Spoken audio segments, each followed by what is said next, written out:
ውድ የዝግጅታችን ተከታታዮች እንደምን ከረማችሁ እንደምን ሰነበታችሁ እግዚአብሔርን ስለ ዛሬው ቀን ደሞ እጅግ አድርገን እናመሰግነዋለን የጂኤንቢ ሚኒስትሪ በየሳምንቱ ይዞላችሁ የሚቀርበውን መንፈሳዊ የቴሌቪዥን ፕሮግራም አሁን ጀምሯል እግዚአብሔር ደግሞ ዛሬ በሚሰጠን አገልግሎትና ፕሮግራም ብዙዎቻችሁን እንደሚባርክ ምኞታችንና ጸሎታችን ነው እንግዲህ ወደ ቀሪዎቹ ዝግጅቶች እጋብዛችኋለሁ ፕሮግራሙን አንዴ ጀምራችሁታል እንዳታቋርጡ እንለምናችኋለን እግዚአብሔር ዛሬም ለኛም ለናንተም የሚናገረን ነገር እንዳለው ተስፋለኝ እግዚአብሔር የተመሰገነ ይሁን በየሳምንቱ ጌታ እንደረዳን በዚህ የሚዲያ አገልግሎት ይዘንላችሁ የምንቀርበው የቃሉን እንዘምር ዝግጅታችን ነው ብዙዎቻችሁ በዚህ ዝግጅት እንደምትባረኩበት በመጽፉልን መልእክት ማወቅ ችለናል ይሄም ደግሞ ክብር ለእግዚአብሔር ይሁን እንላለን አሜን ቃሉን በጊዜውም ያለ ጊዜውም ልናስበው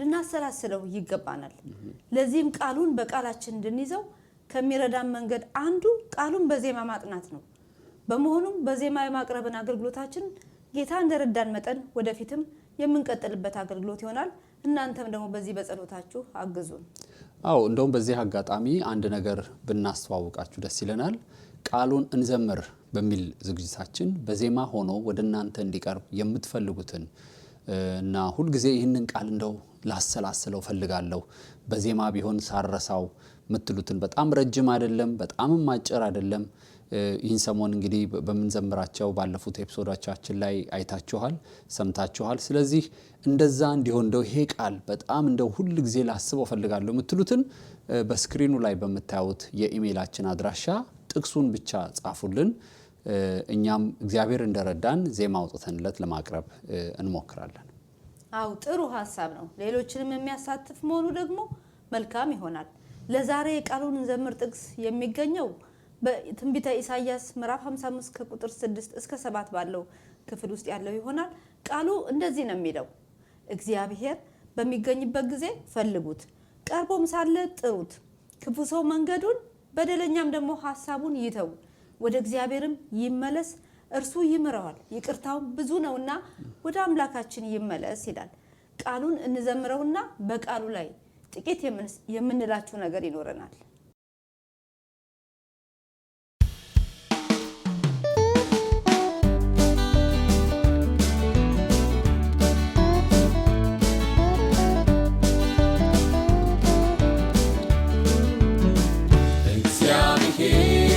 በሚገኝበት ጊዜ ፈልጉ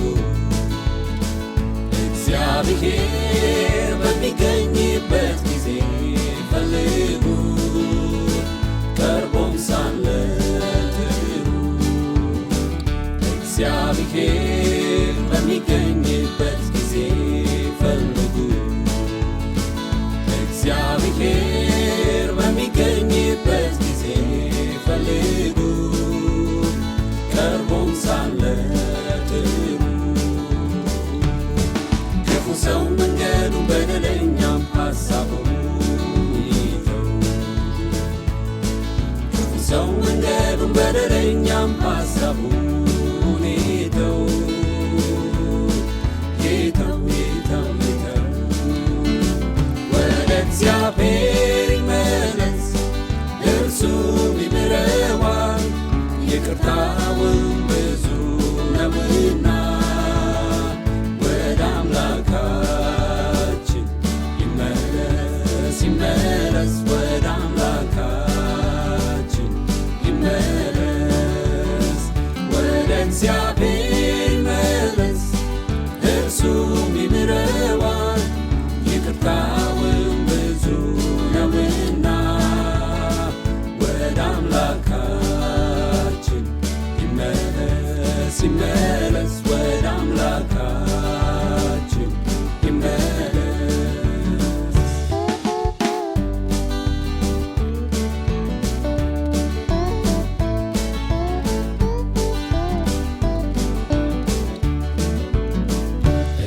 እግዚአብሔር በሚገኝበት ጊዜ ፈልጉ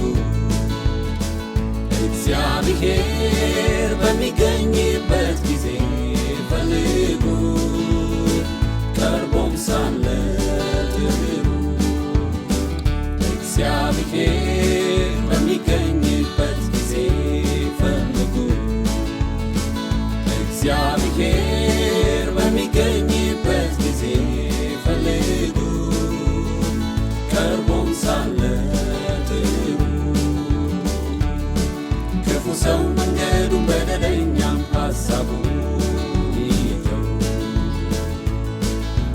ሰው መንገዱን በደለኛም ሐሳቡን ይተው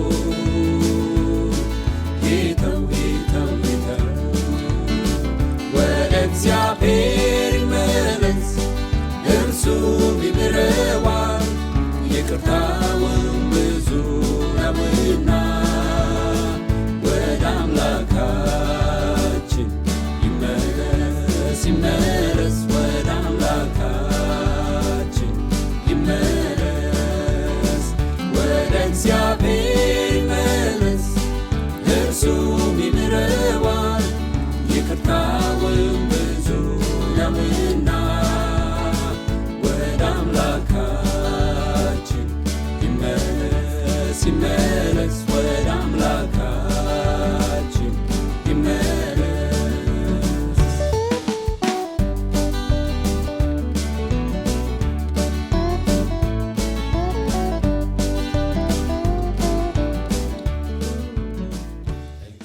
ይህ ቃል የኛ የሰዎችን ድርሻና ያንን የኛን ድርሻ ስንወጣ አምላካችን ምን እንደሚያደርግልን አስረግጦ የሚናገርበት ክፍል ነው። አስቀድመን የኛን ድርሻ እንመልከተው። አንደኛ በሚገኝበት ጊዜ ፈልጉት፣ ከዛም ደግሞ ቀርቦ ሳለ ጥሩት። በደለኛ ሐሳቡን ይተውና ወደ አምላኩ ይመለስ የሚሉት የኛ ድርሻ ናቸው። ይህ እግዚአብሔር በሚገኝበት ጊዜ ፈልጉት የሚለው ሐሳብ እግዚአብሔር ደግሞ የማይገኝበት ጊዜ እንዳለ የሚገልጽ ሐሳብ ቢሆንም ነገር ግን እግዚአብሔር የማይገኝበት ያ ጊዜ የሆነ ቦታ ሄዶ ወይም ስራ በዝቶበት ያ ጊዜ የማይመቸው ሆኖ አይደለም። ምክንያቱም እግዚአብሔር መንፈስ ነው። እግዚአብሔር በጊዜ የሚወሰንና የሚገደብ አምላክም አይደለም። እርሱ ዘላለማዊ ነውና። ነገር ግን እግዚአብሔርን የበደለው ሕዝቡ በንስሐን ሲወድቅ ደግሞ ራሱን ሲያዋርድ ያን ጊዜ እግዚአብሔር ይገኛል። ምክንያቱም በትንቢተ ኢሳይያስ ምዕራፍ 66 ቁጥር 2 ላይ ወደዚህ ወደ ትሁት መንፈሱም ወደ ተሰበረ በቃሌም ወደሚንቀጠቀጥ ሰው እመለከታለሁ ይላልና በእንደዚህ አይነት መንፈስ ውስጥ ስንሆን ያ ጊዜ እግዚአብሔር የሚገኝበት ጊዜ ይሆንልናል። በታላቁ አምላክ ፊት እብሪትና ትቢት ካለ ያኔ እግዚአብሔር በዚያ ስፍራ አይገኝም፣ የለም ማለት ነው። እግዚአብሔር በሚገኝበት ጊዜ ይህ ቃል ላይ ብዙ ብንነጋገር ደስ ባለን። ነገር ግን ይሄ በዚህ ዘመን ትልቁ ያጣነው ነገር ይሄ ጊዜ ያለማወቅ ችግራችን እንደሆነ ታውቃላችሁ። መንፈሳዊ ነገር ጊዜና ወቅትን የጠበቀ እንደሆነ በተደጋጋሚ መጽሐፍ ቅዱሳችንን ስናጠና የምንመለከተው ጉዳይ ነው። በይበልጥ ከአምላካቸው ጋር በረከቱንና የእርሱን ጉብኝት ያገኙ ሰዎች በሙሉ የጉብኝታቸውን ጊዜውን ያወቁ ብቻ ናቸው። ለዚህ እኮ ነው ኢየሱስ በአህያይቱ ውርንጭላ ላይ ተቀምጦ ወደ ኢየሩሳሌም ሲገባ ለከተማይቱ አዘነላት ይላል። ከዛ በኋላ ሉቃስ 19:42 ላይ ለሰላምሽ የሚሆነውን በዚህ ቀን አንቺስ እንኳ ብታውቂ አሁን ከዓይንሽ ተሰውሯል አላት ይላል። ኢየሩሳሌም እውነተኛ ሰላም የሚሰጣት ጌታ ሰው ሆኖ በመካከሏ መጣ። እሷ ግን ያንን የጉብኝቷን ወራትና ቀኗን ባለማወቋ የሰላሟን ንጉሥ በመስቀል ላይ ሰቀለችው። ስለዚህ የጉብኝታችንን ጊዜ ማወቁ ደግሞ ሌላው ትልቁ ቁም ነገር ነው። እግዚአብሔር በመንፈሱ በሚቀርበን ጊዜ ቀርቦም ሳለ ጥሩት እንደሚለን ልንጠራው ይገባናል። ምክንያቱም በምሳሌ 1:24 ጀምሮ አንድ በጣም የምፈራው ቃል አለ። በጠራኋችሁ ጊዜ አልሰማችሁኝም፣ እጄን በዘረጋሁ ጊዜ አላስተዋላችሁም። ስለዚህ እናንተ ደግሞ በተራችሁ ትጠሩኛላችሁ፣ እኔም አልሰማችሁም። እንደውም በጣም የሚያስፈራው ቃል ከዛ ቀጥሎ ያለው ቃል ነው። ተግታችሁ ትፈልጉኛላችሁ ነገር ግን አታገኙኝም ይላል። እንዴት አስፈሪ ቃል ነው! ታዲያ ከእግዚአብሔር ውጪ ማንን ጠርተን በማን ልንድን? እግዚአብሔር ከዚህ ይጠብቀን። ምክንያቱም እግዚአብሔር በሚገኝበት ጊዜ ልንጠራው ይገባናልና። ይገርማል። አሁን እሱ እንደዚህ ሲል ምናልባት አንዳንድ የዝግጅታችን ተከታታዮች አይ ጌታ ያውቃል ይህ ዘመን የምህረትና የጸጋ ዘመን እንደሆነ አላነበብክም? አታውቅም? ይህ ቃል እኮ በአዲስ ኪዳን ያለ ቃል አይደለም። ይህ ያነበብከው ቃል በጸጋው ዘመን ላልነበሩት ለአመፀኞቹ ሕዝቦች ለእስራኤላውያን ነው ትሉ ይሆናል። አሁን እግዚአብሔር በክርስቶስ መካከለኛነት ምክንያት እንደዚህ አይጨክንብንም። በምንም ሁኔታ ውስጥ እንሆን ይማልድልናል፣ ስንጠራውም ይሰማናል። የምትሉ ትኖሩ ይሆናል። ምላሹ ቀላል ነው። በዚህ በዛሬው በተመደበልን የቃሉን እንዘምር ጥቅስ ውስጥ ምላሹ አለ። ምን ይላል መሰላችሁ? ክፉ ሰው መንገዱን በደለኛም ሐሳቡን ይተው፣ ወደ እግዚአብሔር ይመለስ እርሱም ይምረዋል፣ ይቅርታውን ብዙ ነውና ይላል። እግዚአብሔር መሐሪ ነው። አዎ መሐሪ ነው።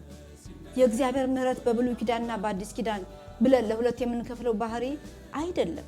እንደሱማ ከሆነ እኔ እግዚአብሔር አልለወጥም ብሎ በሚልክያስ ምዕራፍ 3 ቁጥር 6 ላይ የተናገረው ቃል ስህተት ሊሆን ነዋ። በአዲስ ኪዳን አማኑኤል እግዚአብሔር ከኛ ጋር ነው ብለን የምናመልከው አምላካችን ስጋን ለብሶ በእኛ መካከል ማደሩና ምሕረቱን በግልጽ በሚገባን መንገዱ ማሳየቱ እንጂ በብሉይ የነበረው ምሕረቱ ተሻሽሎ አይደለም። በዚህ ዘመን ላለነው የመጣልንን ያኔም መሐሪ እንደነበረ ዛሬም ወደፊትም መሐሪ ነው። ባህሪውን የማይቀየር አምላክ ነው። ግን መረሳት የሌለበት አንድ ነገር ያኔም ክፉ ሰው መንገዱን በደለኛ ሐሳቡን ይተው ያለ እግዚአብሔር ዛሬም ሐሳቡን አልቀየረም። ከክፉ መንገዳችን ሳንመለስ ብንጣራ ሊሰማን አይወደንም። አስቀድመን እንዳልናችሁ ወደ ትሁት በቃሉ ወደሚንቀጠቀጥ ግን ሁሌ ይጠጋል፣ ይቀርባል፣ ይታገሳል፣ ይወዳል፣ ይምራል። ስለዚህ የኛ ድርሻ ከክፉ መንገዳችንና ሐሳባችን መመለስ ከሆነ እግዚአብሔር ያኔ ወደኛ ይመጣል። ስንጠራው ይሰማናል፣ ይቀርበናል። እግዚአብሔር ተገኘ ማለት መፍትሄ መጣ ማለት ነው። ስለዚህ ዛሬ የአምላካችንን ጣልቃ ገብነት በምንፈልግበት ጉዳይ ሁሉ እግዚአብሔር ይምጣልን። ብቻ የጌታን መገኘትና ጉብኝት ጊዜውን እንወቅ። ያኔ በረከቱ ሊያመልጠን አይገባም። እስቲ ጥቂት ቃሉን እንዘምርና በዚህ ቃል ላይ ሆነን እና ቆመን እንደ ግለሰብም እንደ ቤተሰብም እንደ ቤተክርስቲያንም እንዲሁም እንደ ሀገር ልንጸልይ ይገባል። በመጀመሪያ ግን በጸሎትና በተመስጦ ሆነን ይህንን እንዘምራለን። ወደ እግዚአብሔር እንመለስ እያልን በምድራችን ላይ ይህንን አዋጅ እንናገራለን። በቤታችን ላይ ይህንን አዋጅ እንናገራለን። ወገኖቼ ሆይ ክፉ ሰው መንገዱን በደለኛ ሐሳቡን የሚተውበት አሁን ይህ ዘመን ነው። እግዚአብሔር ይቅርታው ብዙ ነው። ወደ አምላካችን እንመለስ። ኢትዮጵያ ወደ አምላኳ ትመለስ። በምድር ላይ ያለን ሰዎች ሁሉ ወደ እግዚአብሔር የምንመለስበት ዘመን እንዲሆን በዚህ ዝማሬ ላይ ሆነን እግዚአብሔርን እንጠይቀዋለን።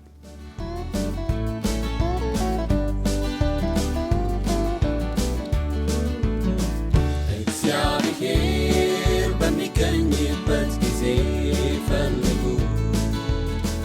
እግዚአብሔር በሚገኝበት ጊዜ ፈልጉ። ቀርቦም ሳለ እግዚአብሔር በሚገኝበት ጊዜ ፈልጉ። እግዚአብሔር በሚገኝበት ጊዜ ፈልጉ። ቀርቦም ሳለ ጥሩ።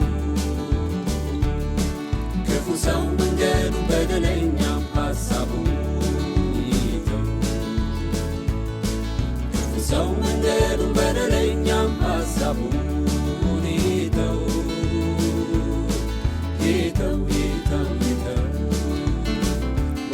እግዚአብሔር ይመለስ እርሱም ይምረዋል፣ ይቅርታውም ብዙ ነውና።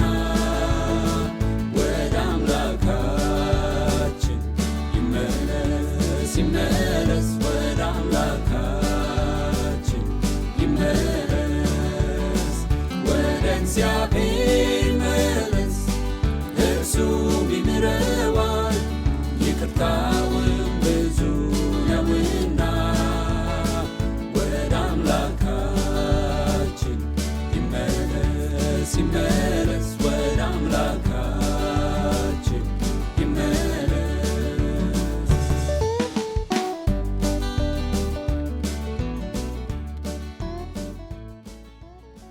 ይህ የጥሪ ቃል ነው። ስለዚህ በምድራችን ላይ እንደ ቤተሰብም እንደ ግለሰብም እንደ ቤተክርስቲያንም ወደ እግዚአብሔር የምንመለስበት ዘመን እንዲሆንልን ከኛ ጋር አብራችሁ ልጸልዩ እንጋብዛችኋለሁ።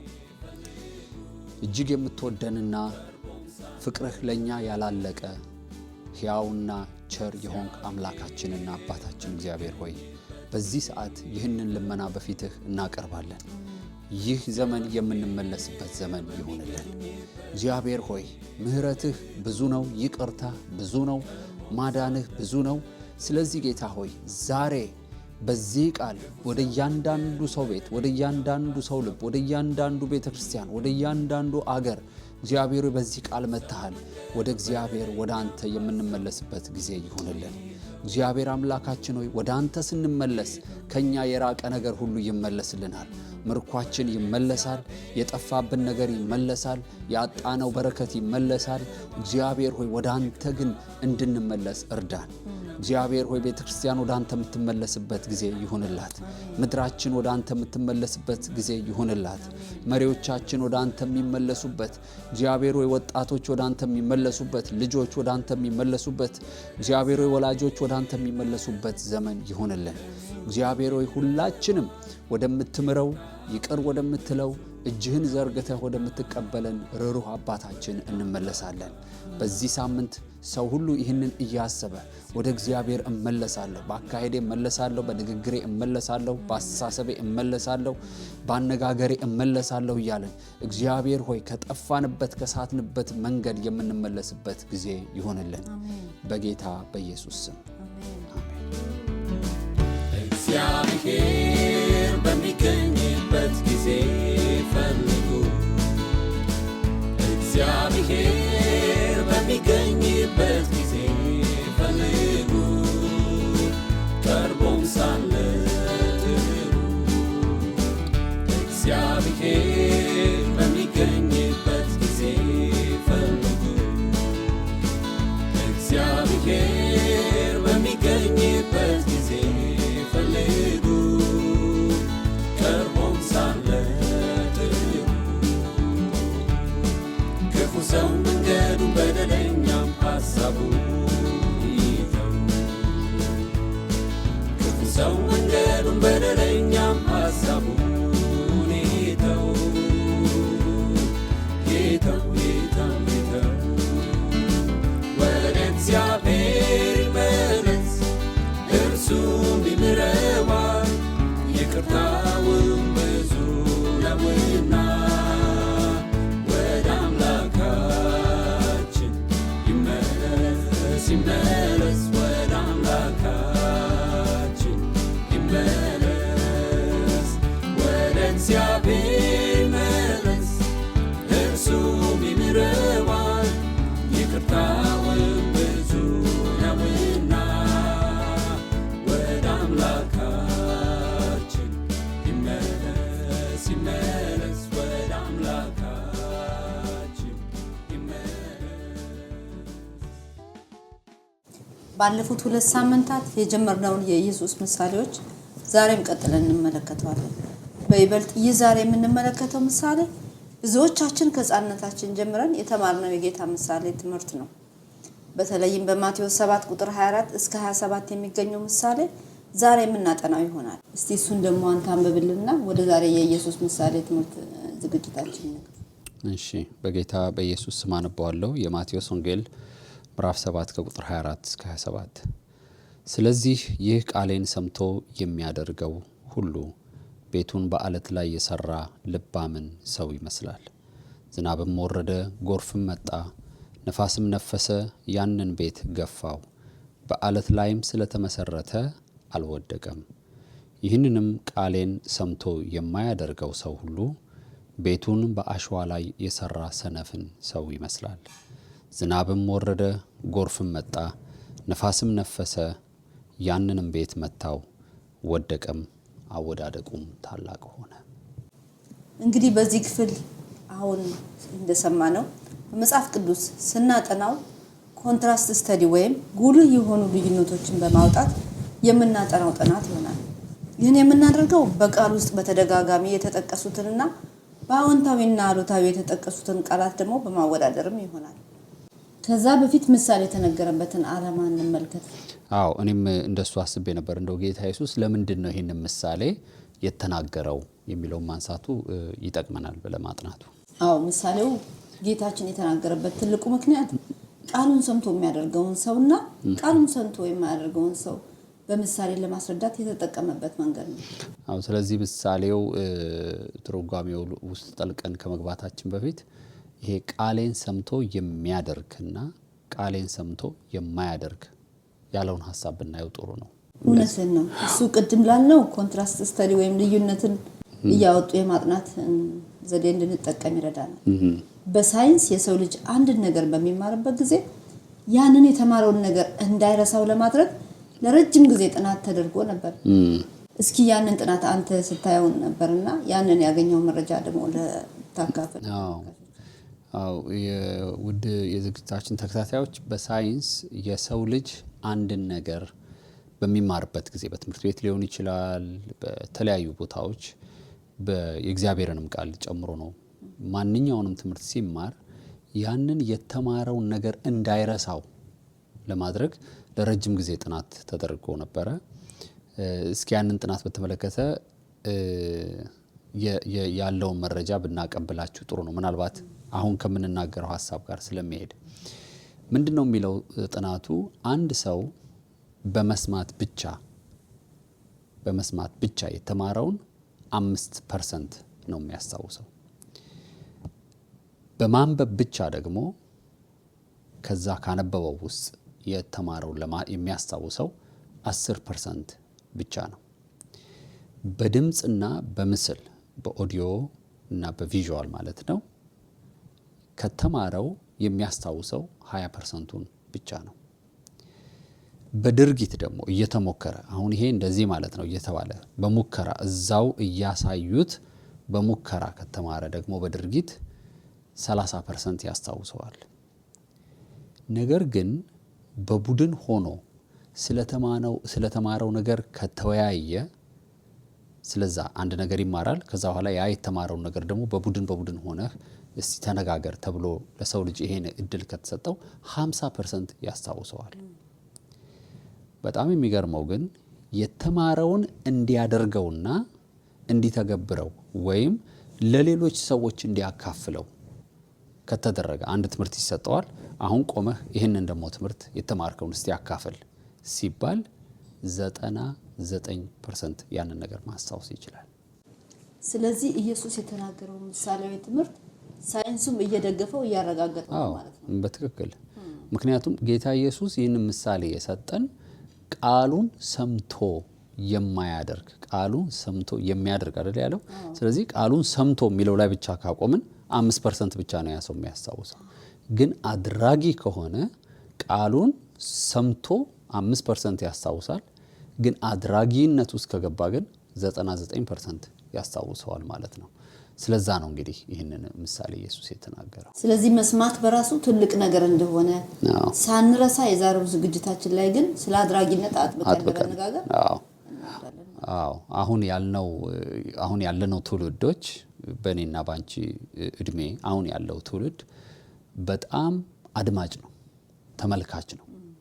ማታ ቤቱ ገባና ቴሌቪዥን ብጭ ብሎ ተመልካች ነው። በቃ ይሰማል ወይ ሬዲዮ ከፍቶ ይሰማል። መስማት ማየት በቃ ከ20 እና ከ30% የማይበልጥ ህይወት ውስጥ ነው የሚኖረው። ይሄ ነገር በየትኛውም ነገር ነው የሚሰራው። ጥናቱ እንደሚያመለክተው ደግሞ በብዙ ሰዎች የተረጋገጠ ነው። ነገር ግን አድራጊ አይደለም ትውልዱ። ለምሳሌ ማታ ተኝተሽ ቴሌቪዥን እያየሽ በጣም የሚገርም ነገር ትማሪያለሽ። በጣም ይገርማል ትይና ትተይዋለሽ፣ ትረሺዋለሽ፣ እንረሳዋለን። ነገር ግን የአድራጊነት ህይወት ውስጥ በምንገባበት ጊዜ ግን በጣም በህይወታችን ውስጥ ትልቅ ለውጥ ያመጣል ማለት ነው። እስቲ በምሳሌነት ሊጠቀሱ የሚገባቸው ሁላችንንም የሚወክለን አድራጊ ያልሆንባቸውን ሀሳብ አንድ ምሳሌ የሚሆን ተቀሰለ። ፍቅር በጣም ብዙ ሳንሄድ አሁን ያለንበት ዘመን ስለ ፍቅር ድርሰት አለው፣ ስለ ፍቅር ይዘፈናል፣ ስለ ፍቅር ቲያትር ይሰራል። በሃይማኖት ተቋሞቻችን በእያንዳንዱ ቤተ እምነት ስለ ፍቅር ይሰበካል። ታላላቅ ስብከቶች ይሰበካሉ፣ ሰዎች ይሰማሉ። ነገር ግን በተግባር የሚገለጥ ፍቅር ላይ ግን በጣም ደካሞች ሆነን እንታያለን። ይሄ ራሱ በጣም ቀላል ምሳሌ ሊሆን ይችላል ብዬ አስባለሁ። ይሄ ቀላልና የእውነትም ለመተግበር እለት የሚያዳግትና የሚያስቸግር ነገራችን ነው። ይህ ማለት ግን ፍቅርን በተግባር የሚያሳዩን ሰዎች የሉም፣ አልተፈጠሩም ማለታችን አይደለም። ብዙ እስክንደነቅባቸው ድረስ ፍቅራቸውን በተግባር የሚገልጹ የሚያሳዩን ወንድሞችና እህቶችም አሉ። ግን ቃሌን ሰምቶ የሚያደርገው እንዳለው ጌታችን ያንን የሚጠበቅብንን ተግባር አለማድረጋችንን ለማስገንዘብ ነው።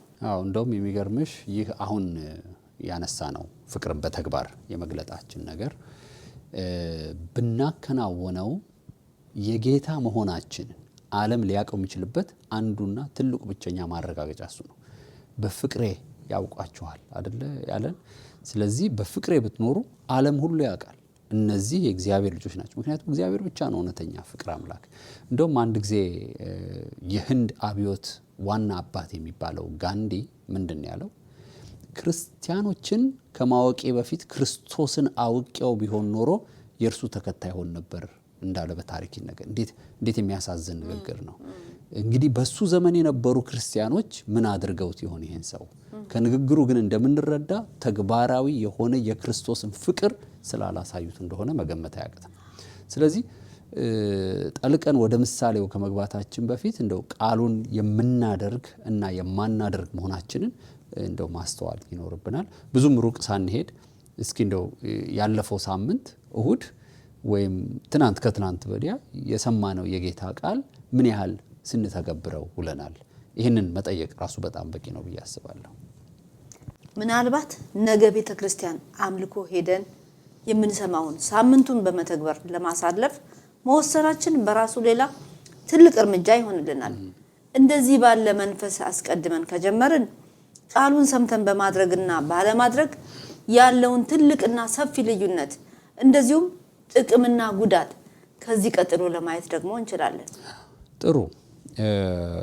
እንግዲህ የዛሬውን የጌታን ምሳሌ ትምህርት ጠለቅ ብለን ስናጠናው በጥቅሱ ውስጥ በተደጋጋሚ የምናያቸው የቃላት ድግግሞሽ አሉበት። ለምሳሌ ሁለቱ ሰዎች አሉ። የሁለቱም ዓላማ ምንም የሚሰሩት ቤት አይነት ቢለያይም ቤት የመስራት ዓላማ ግን ሁለቱም ነበራቸው። ቤት የብዙ ነገራችን ተምሳሌት ነው። ትዳራችን ቤታችን ነው። የኛ ሁሉ ነገራችን ህልውናችን ቤታችን ነው። ሌላው ቢቀር ዞሮ መግቢያችን ቤታችን ነው ይባላል። ያ ብቻ አይደለም። ይህ የለበስነው አካል ምንም እንኳን ኋላ ፈራሽ ድንኳን ቢሆንም በምድር የምንኖርበት ቤታችን ነው። ህልውናን አግኝተን የምንንቀሳቀሰው በዚህ ስጋዊ አካላችን አማካኝነት ነው። ለዚህ ነው እንግዲህ ቤት የሚለው ቃል የብዙ ዋና ሀሳቦች መግለጫ የሆነ ትርጓሜ ያለው ቃል የሆነው። ታዲያ ሁለቱ ሰዎች አንዱን ብልህ ወይም ጠቢብ ሌላኛውን ደግሞ ሰነፍ ያደረጋቸው ቤት ለመስራት ማሰባቸው ሳይሆን ቤቱን የሰሩበት ስፍራ መለያየቱ ነበር። አንደኛው በአለት ላይ ስለሰራ ጠቢብ ወይም ብልህ ተባለ። ሁለተኛው ደግሞ በአሸዋ ላይ ስለሰራ ሰነፍ ሰው ተባለ። ስለዚህ መጠሪያችን እንደ ምርጫችን ነው ማለት ነው። ለአድራጊነት ስንወስን እነዚህ ሁለት ሰዎች አንደኛው ውሳኔውን በአለት ላይ ሌላኛው በአሸዋ ላይ እንዳደረጉ የኛም ቃሉን የትና ምን ላይ የማድረግ ውሳኔያችን ጠቢብና ሰነፍ መሆናችንን ያረጋግጥልናል። ሌላው በሁለቱ ሰዎች መካከል ልዩነትን የፈጠረው ቤቱን ሰርተው ሲጨርሱ የተፈጠረው ነገር ነው። ብዙ ጊዜ መንፈሳዊ ነገር ለምን ውጤቱ ላይ ለውጡ እንደሚታይ ይገርመኛል። ሲጀመር አይደለም ውጤቱ ፍሬው ላይ መንፈሳዊ ነገር ብዙ ጊዜ መጨረሻ ውጤቱ ላይ ይህንን እናያለን። በአለት ላይ መስራቱ የቤቱን ስራ አክብዶት ይሆናል። በአሸዋ ላይ መስራቱ ደግሞ ነገሩን ቶሎ ያሳካለት ወይም ያቀለለለት ይሆናል። ለልዩነታቸው ፈጥኖ መፍረዱ ችኩልነት ሊያስብለን ይችላል። ግን ትንሽ ብንቆይ ለሁለቱም አንድ አይነት መፈተኛ መስፈርት የተዘጋጀላቸው ያው የቃሉ ባለቤት አለና ዝም ብሎ ያስኪመጣ ማየቱ ይሻላል ብለን እናስባለን። በአለት ላይ ለሰራው በጣም የጠነከረ መፈተኛ፣ በአሸዋ ደግሞ ለሰራው ቀለል ያለ መፈተኛ አልነበረም የተሰጣቸው። ለሁለቱም አንድ አይነት ነገር ነበር የደረሰባቸው። ምክንያቱም ቃሉ ምንድን ነው የሚለው? ዝናብም ወረደ፣ ጎርፍም መጣ፣ ነፋስም ነፈሰ፣ ያንንም ቤት ገፋው ይላል። ዝናብ፣ ጎርፍ፣ ነፋስ እነዚህ መፈተኛዎች ሰው ሰራሽ አይደሉም። የሰማይና የላይኛው ጌታ ንብረቶች ናቸው። በፈጣሪ ትእዛዝ የሚወርዱና የሚነፍሱ ናቸው። መጽሐፍ ቅዱስን ስናጠና ቃሉን በተመለከተ ሰይጣን መጥቶ ያ የተዘራውን ቃል እንደሚነጥቅ የሚያስተምርበትም ጊዜ አለ። ግን እዚህ ላይ የምናየው ቃሉን ሰምቶ የሚያደርገውን ቃሉን ሰምቶ የማያደርገውንም ለሁለቱ አንድ አይነት ፈተና ነው የገጠማቸው። ለመሆኑ ቃሉን ሰምቶ የማያደርግ መፈተኛ ያጋጠመው ምክንያቱም ሰምቶ ስላላደረገ ነው። ሰምቶ ያደረገው ለምንድን ነው የሚፈተነው ብለን ልንጠይቅ እንችላለን። በአጠቃላይ ከሰማነው ቃል ቀጥሎ ዝናብ፣ ጎርፍና ነፋስ መምጣታቸው ምክንያቱ ምን ይሆን? ይህንንም ማስተዋል ጥሩ ነው። እሱ ሀሳብ ወይም ለመወያያ ጥያቄ እኔም እንድናነሳው እፈልግ ነበር። ምክንያቱም ሰዎች ስንባል ከችግር ከፈተና ነፃ ሆነን መኖር እንፈልጋለን።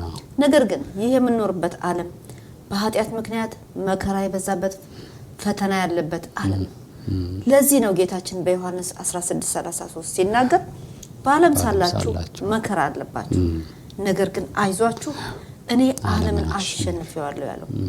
የዝናቡ የጎርፉና የነፋሱ ምሳሌ የሆነው መከራውና ፈተናው የማይቀር ስለዚህ መፍትሄው አይዟችሁ እኔ ዓለምን አሸንፌዋለሁ ያለውን ጌታ ቃሉን በየለቱ እየሰማን ያንን የሰማነውን ቃል ሰሚዎች ብቻ ሳይሆን አድራጊዎች መሆናችን ዝናቡ ቢወርድም ነፋሱ ቢነፍስም ጎርፉ ቢንደረደርም የህይወታችን መሰረታችን ሳይነቃነቅ ጸንቶ ይኖራል ማለት ነው።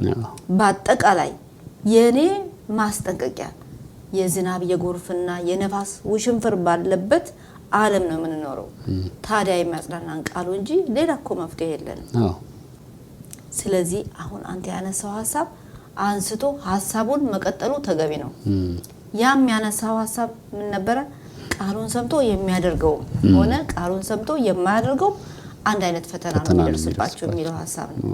ምክንያቱም በዛሬው በኢየሱስ የምሳሌ ትምህርት ጥናታችን ላይ የተነሳንበትን ቃል የሚለው ዝናቡ ወረደ፣ ጎርፉም መጣ፣ ነፋሱም ነፈሰ፣ ያንን ቤት ገፋው ይላል። እስኪ አስቡት፣ ህይወታችን፣ ትዳራችን፣ አገልግሎታችን በአጠቃላይ ኑሯችንን በየቀኑ የሚገፉት ነገሮች አይጠፉም። በምንሰራበት ቦታ ላይ ይህ ይመጣል። በቤታችን ውስጥ ወይ በትዳር ጓደኞቻችን ወይ በልጆቻችን ወይ በጎረቤቶቻችን ይመጣል፣ በበሽታ ይመጣል።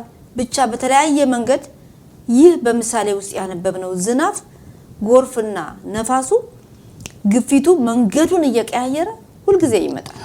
የዛ የብልሁን ሰው ቤት ቃሉ አሁን ከነገርሽን ቃል በኋላ የሚለው ቃል ደስ ይለኛል። ቤቱን ገፋው ካለ በኋላ በአለት ላይ ስለተመሰረተ አልወደቀም ይላል። እግዚአብሔር ይመስገን። ይህ አለት የሚለው ቃል ምሳሌያዊ ፍቹ በሚገባ ልንረዳ ይገባል። ምክንያቱም ቃሉን ሰምቶ ያደረገውንም ያላደረገውንም ፈተናው የማይቀርለት ከሆነ ይህች ያለንባት ዓለም የፈተና ዓለም ከሆነች የግዴታ የዚህ የአለቱ ጥቅም እና ትርጉም ሊገባን ይገባል ብዬ አስባለሁ። አለት በመጽሐፍ ቅዱሳችን በተደጋጋሚ ከተጠቀሱ የፍጥረት ምሳሌዎች አንዱ ነው። አለት ራሱ እግዚአብሔር ቃሉና ክርስቶስ ምሳሌ ናቸው። አንደኛ ሳሙኤል ምዕራፍ 2:2 በይበልጥ በአዲሱ መደበኛው ትርጉም እንደዚህ ይለዋል፣ እንደ አምላካችን ያለ አለት የለም ይላል። ለዚህ ነው እስራኤላውያን ደጋግመው ከዚህ አለት ውሃ የጠጡት። ስለዚህ አለት በተመለከተ መጽሐፍ ቅዱሳችን ደጋግማችሁን ብታጠኑ ብዙ ነገሮችን ታገኛላችሁ።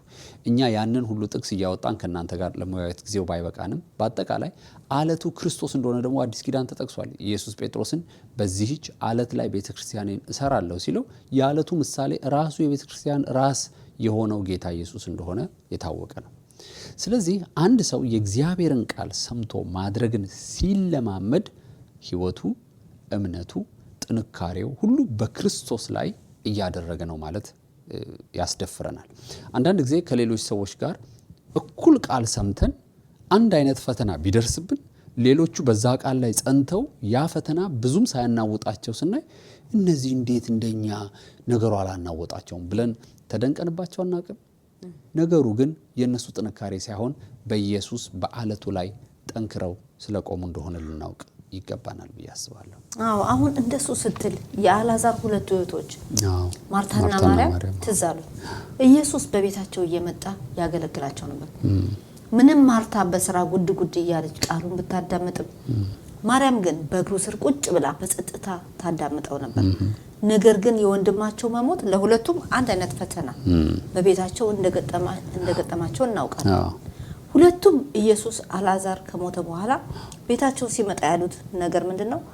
ተመሳሳይ የሆነ ነገር ብለውታል። አንተ በዚህ ኖረ ቢሆን ኖሮ ወንድሜ ባልሞተ ነበር የሚል አንድ አይነት ቃል ነው ከአንደበታቸው የወጣው። ይሄ ታሪክ ምን ያህል ለሁላችን ተመሳሳይ ፈተና እንደሚገጥመን ነው የሚያስረዳን። እንግዲህ በዚህ በአለት ላይ ጸንተው የቆሙ ይገፋሉ፣ ነገር ግን አይወድቁም። ጎርፉ ያጥለቀልቃቸዋል፣ ነገር ግን አይጠፉም። ቃሉን በሰሙትና የሰሙትን ቃል ተግባራዊ ለማድረግ በተለማመዱት ቁጥር ውስጣቸው ቃሉ ስር እየሰደደ ስለሚሄድ ጸንቶ ስለሚተክላቸው አው ሊፈሩ ይችላሉ፣ ሊደነግጡ ይችላሉ፣ ነገር ግን መቼም አይወድቁም። ቤታቸው፣ ህይወታቸው፣ አገልግሎታቸው ቢሆን አይፈርስም። አሜን። ይሄ በአለቱ ላይ ስለተመሰረተ ብቻ ነው። ይህ ቃል ትልቅ ኃይለኛ ቃል ነው። ምክንያቱም በአለቱ ላይ መመስረታችን ነው እንዳንወድቅ የሚያደርግ። ብዙ ሰዎች ጥሩ የቤተክርስቲያን አባል መሆናቸው በአለቱ ላይ እንደተመሰረተው ቤት ዝናብ፣ ወንዙ፣ ጎርፉና ነፋሱ፣ ማዕበሉ ሲመጣ እንዳይነቃነቁ የሚረዳቸው ይመስላቸዋል።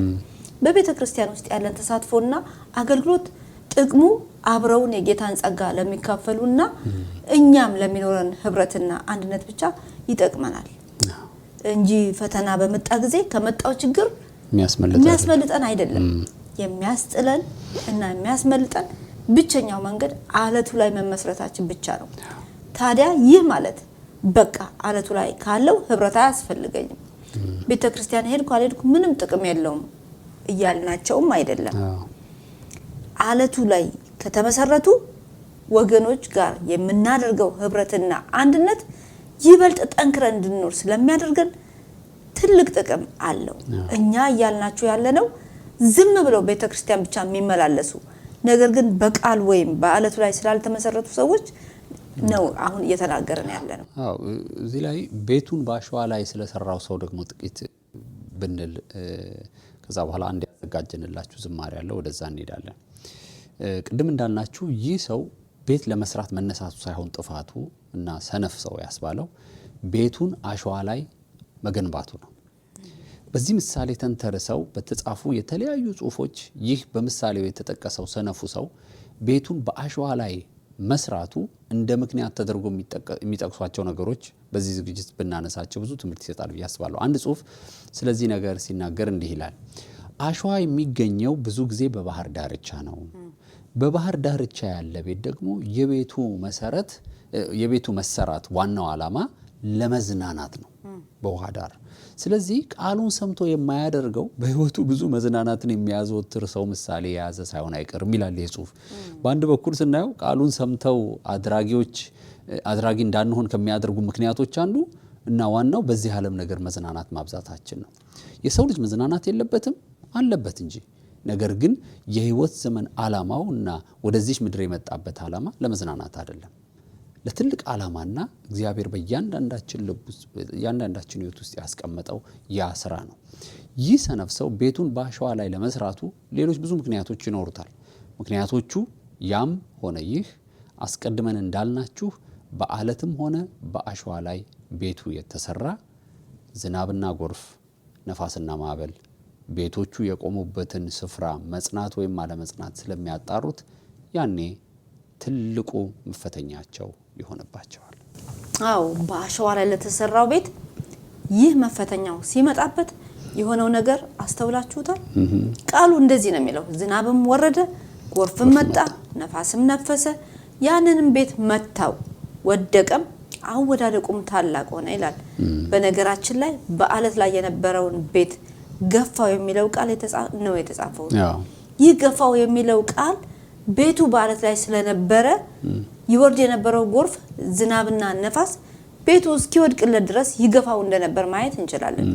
ነገር ግን ይወርድ ከነበረው ዝናብ፣ ጎርፍና ነፋስ ይልቅ አለቱ አስተማማኝ በመሆኑ ሊያፈርሰው አልቻለም። ነገር ግን በአሸዋ ላይ ለነበረው ቤት መግፋት አላስፈለገው፣ መታው ይላል። በአንድ ምት ብቻ የሚወድቅ የሚፈርስ ቤት ነው የሆነው። ዛሬ በህይወታችን በቀላሉ የምንመታባቸው ነገሮች አሉ። ይህንን አይነት ሁኔታ በራሳችሁ ላይ አስተውላችኋል? በቀላሉ በሰው ንግግር እንመታለን፣ በቀላሉ የሰው ቃል ያፈርሰናል። በቀላሉ የሰውን ፊት አይተን እንሸበራለን፣ እንረበሻለን። በቀላሉ ሰላማችን ይጠፋል። በትንሽ ነገር ውስጣችን የሚያፈርስ ነገር የሚያጋጥመን ከሆነ ስለቆምንበት መሰረት በደንብ ልናስብበት ይገባናል። ይህ ሁኔታ የሚያመለክተው ቃሉን አድራጊነት በውስጣችን ስለሌለ ያ የሰማነው ቃል ውስጣችን ቀርቶ ስላልተገበርነው ለፈተና ወቅት ስንቅና አለት ሊሆነን አልቻለም ማለት ነው። ስለዚህ የቆምነው አሸዋ ላይ እንደሆነ በቀላሉ ለመረዳት ይቻላል። ታዲያ መፍትሄው ምንድነው የሚለው ዋና ጥያቄ የግድ መነሳት አለበት። የመፍትሄውን ሐሳብ ከማውራታችን በፊት ቅድም ቃል እንደገባንላችሁ ከዚህ ዛሬ ከምንጨዋወተው የኢየሱስ ምሳሌያዊ ትምህርት ሐሳብ ጋር የሚሄድ አንድ ዝማሬ እንዘምርላችኋለን። ዝማሬው ቤትህ በምን ላይ ነው የተመሰረተው ይላል። እናንተንም እንግዲህ ምላሽ እንድትሰጡበት ዝማሬው ይጠይቃችኋል። ወደ ዝማሬው እንሄድ።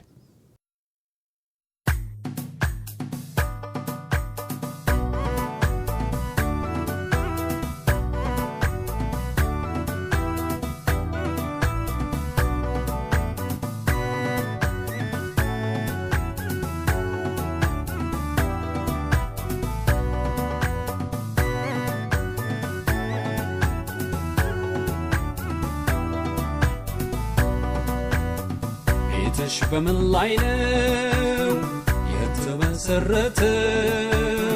ቤትሽ በምን ላይ ነው የተመሰረተው? ባለት ነው ባሸዋ። ቤትሽ በምን ላይ ነው? ቤትህ በምን ላይ ነው የተመሰረተው? ቤትህ በምን ላይ ነው የተመሰረተው? ባለት ነው ባሸዋ። ቤት አሸዋ ላይ ነው የተመሰረተው። እስካሁን ሰላም ነው ችግርም አላየው። በጋው ተስማምቶኛል ምን ችግር ይመጣል? ውሃ እኮ ባሸዋ ወዲያው ይመጠጣል። ተው ይቅርብህ ይልቅ ወጪ አታውጡ። አለት አጥዋጥጡ ወጪን ይቀንሳል። አሸዋ እኮ ሞልቷል። የኔስ ቤት አምራለች በጣም ዘንጣለች። ላለሁበት ጊዜ ተመችታኛለች መስሎሃል? አሸዋ ከሆነ የቤት መሰረት አቤት ጉድ ፈላበት። አሸዋ ከሆነ የቤት መሰረት አቤት ጉድ ፈላበት። ክረምት የመጣ ቀን፣ ዝናብ የመጣ ቀን፣ ጎርፉ የመጣ ቀን፣ ነፋስ የመጣ ቀን ጠራርጎ ይወስደዋል አንዱንም ሳያስቀር። ገንዘብ ከሆነ የሕይወት መሰረት፣ እውቀት ከሆነ የሕይወት መሰረት አቤት ጉድ ፈላበት። ስልጣን ከሆነ የሕይወት መሰረት፣ ጥበብ ከሆነ የሕይወት መሰረት አቤት ጉድ ፈላበት። ችግር የመጣ ቀን፣ ሐዘን የመጣ ቀን፣ መከራ የመጣ ቀን፣ ማጣት የመጣ ቀን ጠራርጎ ይወስደዋል አንዱንም ሳያስቀር። ቤት በምን ላይ ነው የተመሰረተው? ቤት በምን ላይ ነው የተመሰረተው? ማለት ነው ባሸዋ። ቤት በምን ላይ ነው? ቤትሽ በምን ላይ ነው የተመሰረተው? ቤትሽ በምን ላይ ነው የተመሰረተው? ባለት ነው ባሸዋ። ቤትሽ በምን ላይ ነው? ቤቴ ባለት ላይ ነው የተመሰረተው። ችግሩን በሽበሽ ነው፣ መከራው ብዙ ነው። ጎርፎ ሲወርድብኝ፣ ነፋስ ሲነፍስብኝ፣ ባለት ላይ ስላለው ቤት ያልፈረሰብኝ። አረ ምንም አትሆኝ አለት በቀላሉ አይገኝም ሲሉ የምደክም መስሎኝ ድሮ ተሞኘሁኝ።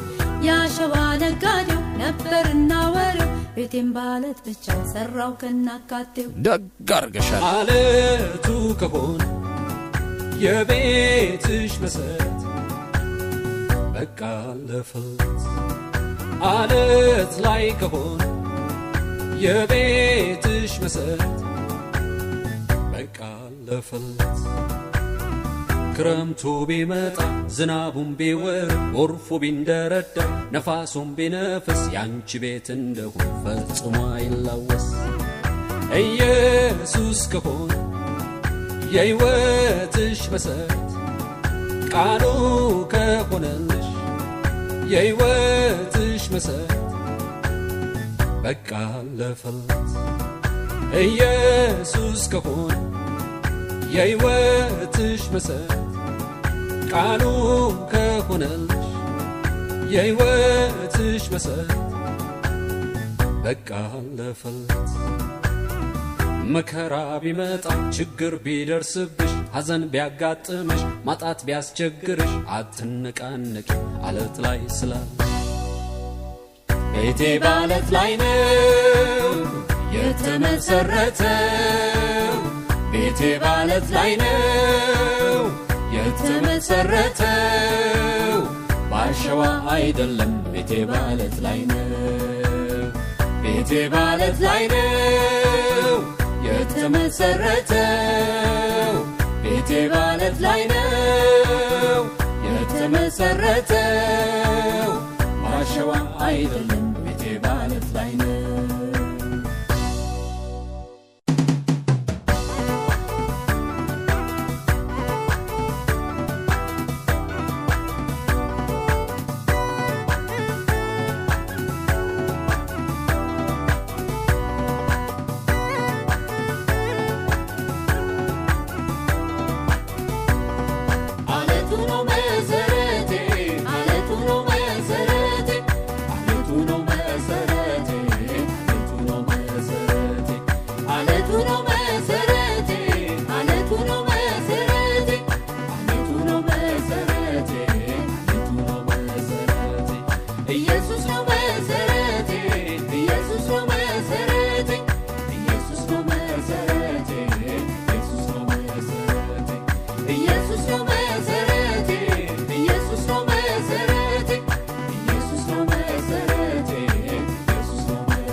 ስለነበረን የዝማሬ ጊዜ እግዚአብሔር የተመሰገነ ይሁን አሜን አዎ አለታችንና መስረታችን ክርስቶስ ሊሆን ይገባል ማን ነው አለታችን ኢየሱስን አለት ልናደርገው ይገባናል እንግዲህ አባባ ተው ይቅርብህ እንዳሉት በአሸዋው ላይ የምንሰራው ቤት ቢቀርብን ይሻላል እንግዲህ ወደ መፍትሄው ሐሳብ እንግባና የዛሬውን ዝግጅት ደግሞ እናበቃለን በአለቱ ላይ ለመመስረት ምን እናድርግ እንግዲህ እንደ መፍትሄ የምናየው የመጀመሪያው ሀሳብ አድርጌ ወደ እናንተ ማምጣት የምፈልገው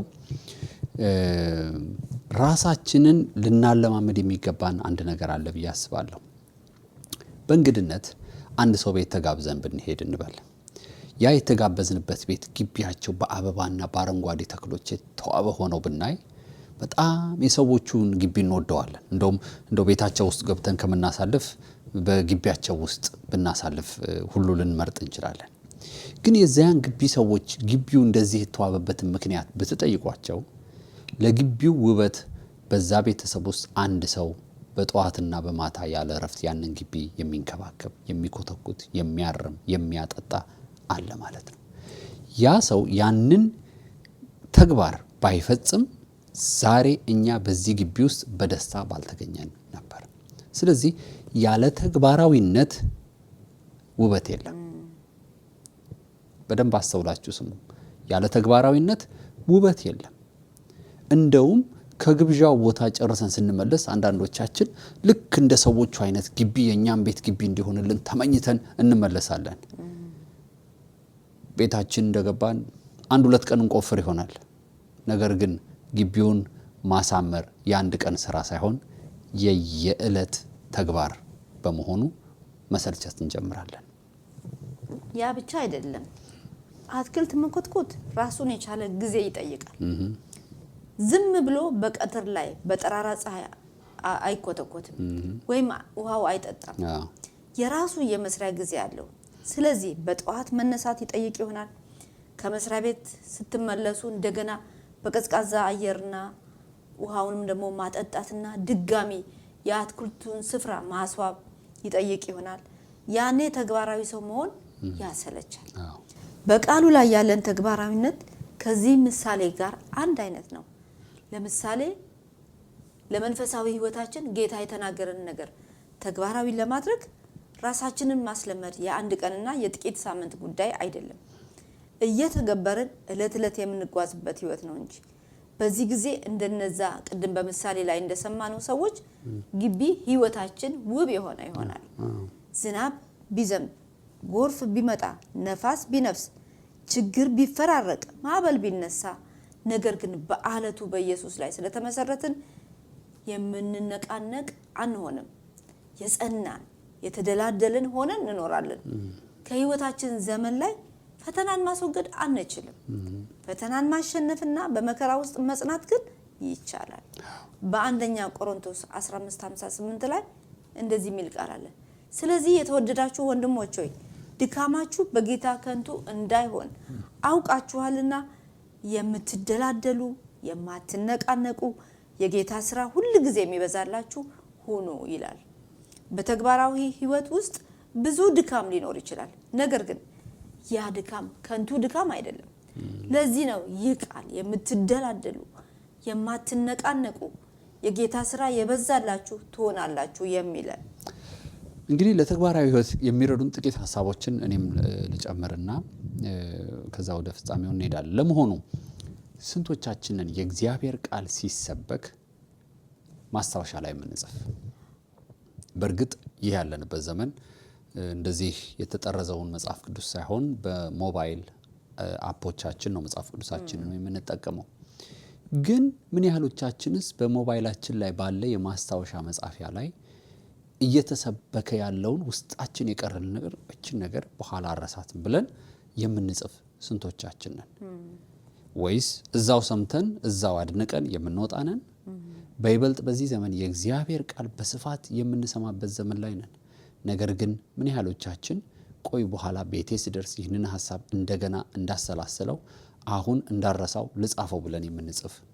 ይህ ዘዴ አንዱ ለተግባራዊ ህይወት የሚረዳን በጣም ትልቅ መንገድ ነው። ምክንያቱም ኢየሱስ ቃሌን ሰምቶ የሚያደርገው ነው ያለን። በመግቢያችን ላይ ካስታወሳችሁ ያን ሳይንሳዊ ጥናት ከሰማነው የምናስታውሰው 5% ብቻ ነው። ታዲያ እንዴት ተደርጎ ነው ያው በሳምንት አንድ ቀን ቤተክርስቲያን በመሄድ በዛች በሰማናት ስብከት በዚህ ክፉ እና መከራ በበዛበት ዓለም ለመኖር የምናስበው? እንዴት አድርገን ነው? ይሄ እኮ አሁን ያነሳው ሐሳብ ቀላል ቢመስልም ግን ማንኛውም አማኝ በትጋት ሊፈጽመው የሚገባው ነገር ነው። ሲነገር የምንሰማው 5% ብቻ እንደምናስታውስ እንደሆነ ተነግሮናል። ስለዚህ ያውን በእኛ የጊዜ መጣበብ በሳምንት አንድ ቀን ብቻ በምንሰማው የ30 ደቂቃና የ1 ሰዓት ስብከት የዚህን ዓለም ፈተናና መከራ እንዴት ነው የምንሻገረው? ይሄ ፈተና በበዛበት ዓለም እንደዚህ አይነት ችግር ውስጥ የምናሳልፍ ከሆነ ተጠንቅቀን ከአእምሯችን እንዳይጠፋ እንዳንረሳው በቻልነው መጠን በማስታወሻ የመያዝ መንገድ ማዳበር ይኖርብናል። ይህንን መንገድ ስንጠቀም ቃሉን ሰሚዎች ብቻ ሳይሆን አድራጊዎች ደግሞ እንሆናለን። ያለበለዚያ ግን ቃሉን የምንሰማው ለፍርድ እንዳይሆን ልናስብበት ይገባል። እኔም እንዳንተ የምሰጠው ተግባራዊ የሚያደርገን መንገድ ቀላሉ ዘዴ ልክ አንድን ቃል ጌታ እንዳስተማረን ያንኑ ጊዜውን የተማርነውን ቃል በስልክም ቢሆን በአካል ለምናገኘውም ሰው ቢሆን እያካፈልን ወይም በቁራጭ ወረቀትም ቢሆን እየጻፍን ይህ ተግባር ትልቅ ተግባራዊነት ስለሚሆንልን ለሌላው በማካፈላችን የበለጠ እንዳንረሳው ቃሉ በውስጣችን ይቀመጥልናል። ምናልባት ያ የምናካፍለው ሰው ሊጠቀም ላይጠቀምም ይችላል ወይም ደስ ብሎት ሊሰማም ላይሰማንም ይችላል። አንዳንድ ጊዜ ያ የተማርነው የምናካፍለው ሰው እኛን እንደ አቦል መንፈሳዊ ሰው ሊቆጥረን ሁሉ ይችላል። ያ ሁሉ ሊገድበን አይገባም። እኛ ለራሳችን ጥቅም ስንል ያንን ብንፈጽመው ተጠቃሚዎቹ እኛው ራሳችን ነን ከሰውየው በላይ ማለት። ደግሞ የዚህን ምድር ነገር የባጤ ቋጡን ለፍልፎ ከመለያየት ቁም ነገር ተጫውቶ እኮ መለያየትም የሚሻል ነው። ስለዚህ በጥቂቱ እንኳን እነዚህን አሁን የሰጠናቸውን ቃል ሰምቶ ተግባራዊ የሚያደርግ መንገዶቹን እንዲለማመዱ በጌታ ፍቅር እንለምናቸዋለን። ሁላችንን ጌታ ይርዳን። ቃሉን የምናስብ የማንረሳ የምናሰላስል አሁን የሰማነውን ቃል የምናደርግ አድራጊዎች እንዲያደርገን ጌታ ይርዳን። አዎ እውነት ለመናገር ይሄው መጨረሻ ላይ የተነሳው ሐሳብ ለሌላው ሰው ማካፈል የሚለውን እኛ ብዙ ጊዜ እናደርገዋለን። እኔ አንድ ነገር ልክ ሳገኝ ያንን የሰማሁትን ነገር ላንቺ አካፍልሻለሁ አንቺም እንደዚሁ አይነት ልምድ አለን እና ይገርማል። ስታካፊው ይቀራል አንቺ ውስጥ ነጥቦቹን አትረሻቸውም የተባሉትን ነገሮች። ይሄ ነገር ለመንፈሳዊ ነገር ብቻ አይደለም ለሌላውም ነው። አዎ ስለዚህ ይሄ ሁለቱን እንኳን ነገር እስቲ እንደው ቀላሉን እናድርግ ብለን ነው እንግዲህ አሁን እንደ ሐሳብ የምንሰጠው። ስለዚህ እንዳትረሱት ተግባራዊነት ላይ እንድንገባ አንደኛ ማስታወሻ እንጻፍ። በየትኛውም ጊዜ እንዳንረሳው ማስታወሻ ብንጽፈው ጥሩ ነው። ሌላው ደግሞ ለሌሎች እናካፍል። በዚህ አይነት መንገድ እንደው የተግባራዊ ሰዎች እንደው መሆን በጣም በእውነት የሚናፍቅ ህይወት ነው።